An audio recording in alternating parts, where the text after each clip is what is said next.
Hey guys, I am here with this. This is the 2023 Genesis GV60, the first electrified vehicle from Genesis. But before we get into it, let's push that subscribe button. Thanks.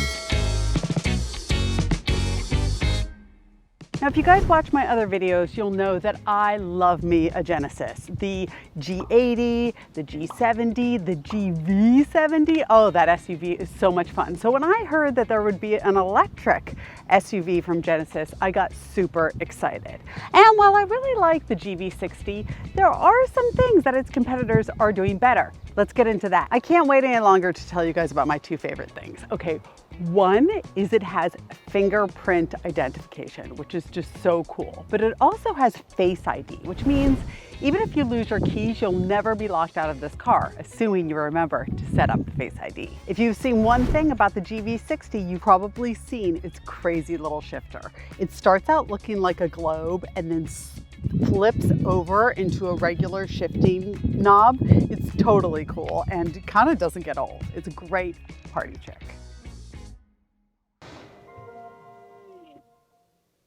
Now, before you get too excited about this car, you should know that the 2023 GV60 right now is only available in these states: California, New Jersey, New York, and Connecticut, and has extreme limited availability. So just know that before you get too excited. There will be more coming out, that's just for the launch. Now, you can get this vehicle in two trims, so it's basically the standard and the performance. This here is the performance. Both are all-wheel drive, and the performance package has 235 miles of estimated range.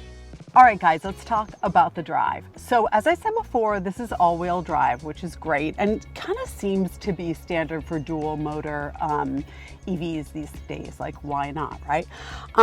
There are some things worth noting in the drive of the GV60, most of which I really dug. So first of all, its paddle shifters control the strength of the regenerative braking. It's something that a few EV companies are doing right now. That's really nice. It has a drift mode.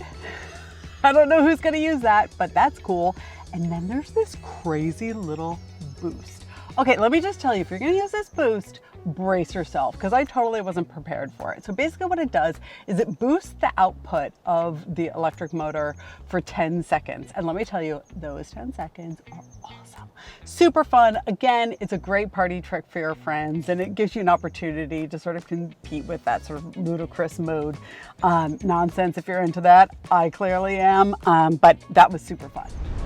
And then it's also worth noting you have options for the sound of this system, which is kind of weird. The output of the engine. So there's like a future mode, a G mode, and an E mode, I think, that allow you to hear through the speakers different imagined engine noises, which is kind of wacky, but again, really fun. The other thing worth noting in terms of sound is the lack of sound. So this is a very well insulated cockpit, and for many of us, that is one of the things that you expect in a luxury vehicle, and I really like that about this car. Now let's get into the other details about the interior.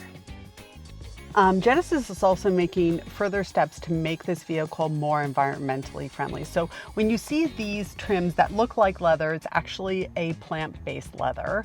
And then this sort of suede material that you see as the seat covers are made with recycled plastic bottles as well as fishing nets, which is really cool. But in terms of the luxury feel of this car, I have to say, Volvo's done the same thing with the C40 Recharge as well as use recycled materials, but it just feels a little bit more elevated in terms of its execution in the C40 Recharge versus the GV60. But, you know, try it out. You may feel differently. Let me know in the comments. So here I am in the back seat. Actually, headroom, totally fine. I'm 5'6". If I was 6 feet tall, I probably wouldn't be that psyched to be back here. The seats are narrow. As I said, I put 3 kids back here, but they're all kind of skinny, so it's not necessarily luxurious.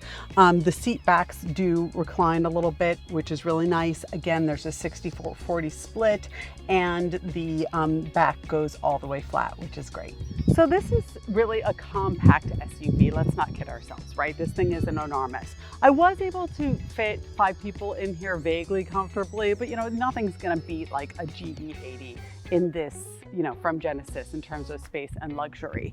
But in terms of the trunk, this does have a smart trunk that opens automatically. I haven't figured it out. If you guys do, please let me know in the comments. But the back end is big enough for your grocery run, even your sports, and has this handy little cover. The performance package has a lot of great standard features. So first of all, we got these 21-inch alloy wheels, fantastic. Most of the colors are standard except for, of course, this cool matte white. And let me just tell you, if you're thinking about getting this matte white, while it is cool, it's not fun at all to keep clean. If I could tell you how many hours I've put into like bird poop removal, you'd be shocked. It's incredible. Other things worth noting, the sound system from Bang & Olufsen. That's standard, that's fantastic.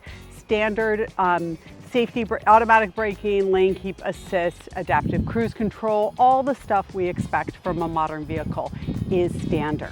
But by the time I got configuring this thing, I was at $71,000. That's a lot. So the GV60 starts at $67,000.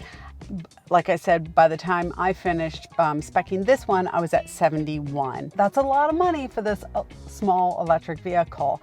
I think for the bang for the buck, you might be better off getting an Ioniq 5 because that does come in more options to bring the price down.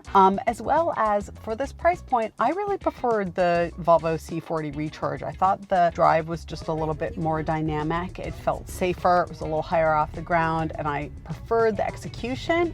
But listen, this car has so many great things going for it. It's so much fun to drive, and the range is pretty good. And plus, you cannot beat the reliability of a Genesis. What do you guys think? Would you buy it? Have you bought it? Have you put down a reservation, or are you waiting for more trim options too? Let me know in the comments. So there you have it. The first electrified vehicle from Genesis is certainly worthy of its nameplate, but man, this is getting to be a really crowded space, and there are lots of options out there.